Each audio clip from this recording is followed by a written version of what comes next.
Ertuğrul bu sefer kurtulamayacak Emir Hazretleri. Müsaadenizle.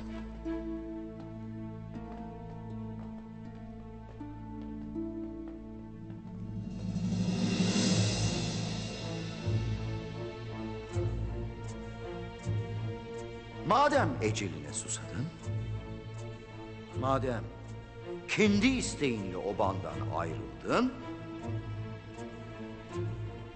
sürüden ayrılanın kurda nasıl av olduğunu göreceksin Ertuğrul.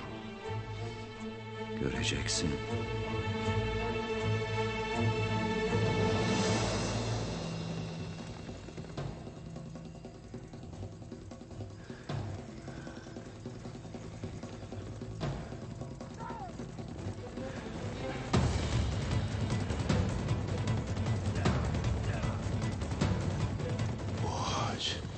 Sen nasıl kurtuldun? Yoksa kardeşlerime bir şey mi oldu?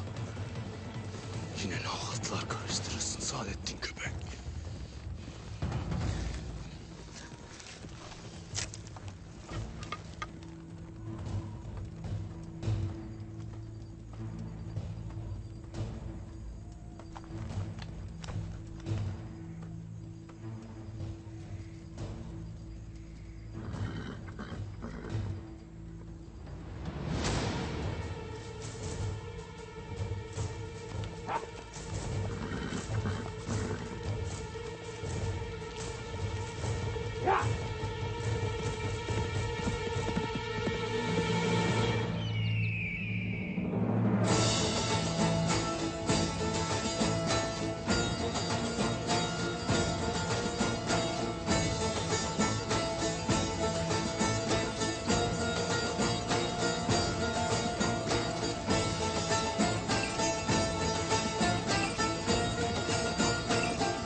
Düştü şu Bizans'a, benim ile göçen gelsin.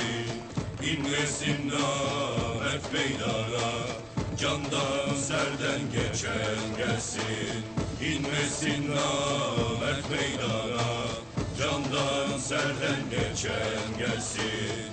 Çağırın alplerin hepsini, seçkin içinden kötüsün. Bizans beden kapısı, bir yumrukta açan gelsin. Bizans beden kapısı, bir yumrukta açan gelsin. Kulak tut merdin sözüne, inelim meydan yüzüne. Ecel gömleği özüne, kendi eliyle biçen gelsin. Ecel gömleği özüne, kendi eliyle biçen gelsin.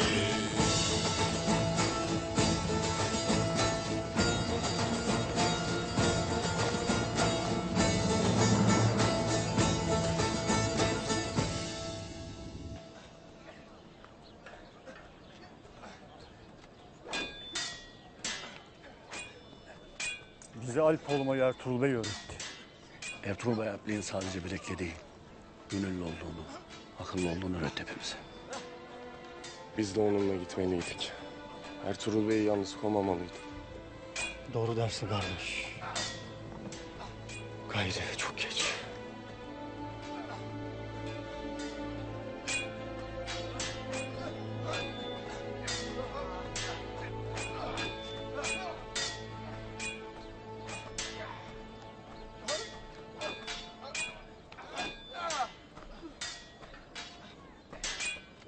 Alpler!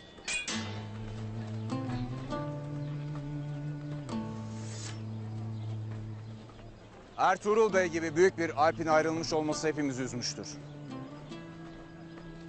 Lakin bilesiniz ki obamız kişilerle kaim değildir. Bir bey gelir, bir bey gider. Şimdi ise bize düşen içimizden yeni beyler, yiğit Alpler çıkartıp obamıza ve devletimize hizmet etmeye devam etmektir. Asıl olan obamızdır. Devletimizdir. Babam Süleyman Şah'tan sonra nasıl ki yeni beyler sizin gibi yiğit alpler meydana çıkıp sorumluluğu omuzladılarsa bundan sonra da bu böyle olacaktır. Şimdi herkes içine düşmüş olduğu bu ahvalden derhal kurtulup vazifesini hakkıyla yerine getirecektir. Vazifesinde zaafa düşeni görürsem, işitirsem cezası ağır olacaktır. Haydi, şimdi talim vaktidir.